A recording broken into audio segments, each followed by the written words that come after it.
Assalamualaikum warahmatullahi wabarakatuh. Kami dari kelompok 4 Tafsir Tarbawi akan mempresentasikan materi yang berjudul tentang pendekatan filosofis. Baik, di sini saya akan membahas tentang yang pertama itu mengenai definisi pendekatan filosofis. Yang mana itu pendekatan tafsir filosofis adalah upaya pentakwilan ayat-ayat Al-Quran sejalan dengan pemikiran filsafat atau penafsiran ayat Al-Quran dengan menggunakan teori-teori filsafat.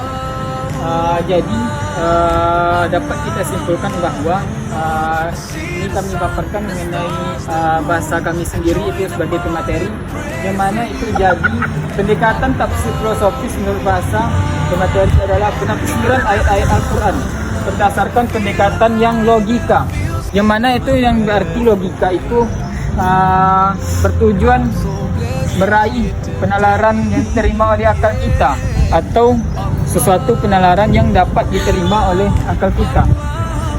Jadi dari penafsiran ayat-ayat Al-Quran tadi. Jadi selanjutnya itu bahwa tafsir filsafat terdiri dari dua kata. Yang pertama itu ada kata tafsir, yang mana yaitu kata tafsir secara bahasa adalah masdar dari kata filsafat. Tafsir berarti menjelaskan atau menerangkan. Yang kedua itu ada kata filsafat, yang mana filsafat ini berasal dari kata Yunani yaitu philo dan sophia, yang berarti cinta akan kebijaksanaan. Bismillahirrahmanirrahim. Selanjutnya kita akan membahas mengenai sejarah pendekatan tafsir filosofis.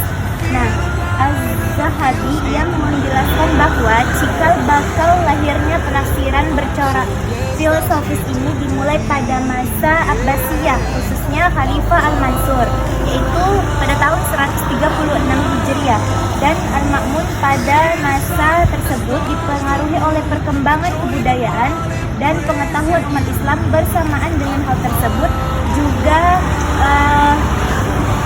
bersamaan dengan untuk penerjemah karya-karya Yunani, Persia, dan India ke dalam bahasa Arab. Nah, itu adalah sejarah singkat dari pendekatan tafsir filosofis. Selanjutnya kita akan membahas mengenai karakteristik teori tafsir filosofis, yang mana telah dibahas sebelumnya oleh dua rekan saya mengenai definisi dan sejarah. Kemudian selanjutnya itu di dalam pendekatan filosofis itu terdapat karakteristik tafsir filosofis itu sendiri. Di sini menurut Muhammad Ali Ar-Ridai Al-Islami terbagi menjadi 5 karakteristik. Yang pertama yaitu penafsiran ayat-ayat Al-Quran berhubungan dengan wujud Allah dan sifat-sifatnya. Kemudian yang kedua yaitu menetapkan atau memperhatikan ayat-ayat mutasyabihat. Kemudian yang ketiga yaitu mentakwilkan zuhur Al-Quran dan menganalisis antara pendapat filsafat dengan ayat-ayat Al-Quran, serta mengambil ayat-ayat yang sesuai dengan filsafat. Kemudian karakteristik yang keempat itu memanfaatkan akal dan bukti, serta kemudian karakteristik yang keempat yaitu memanfaatkan akal dan bukti dan mengadopsi pendekatan ijtihad dan rasional dalam tafsir. Kemudian yang terakhir, yang kelima itu motif untuk interpretasi, yaitu pertahanan pandangan filosofis dan teori-teori filsafat lainnya.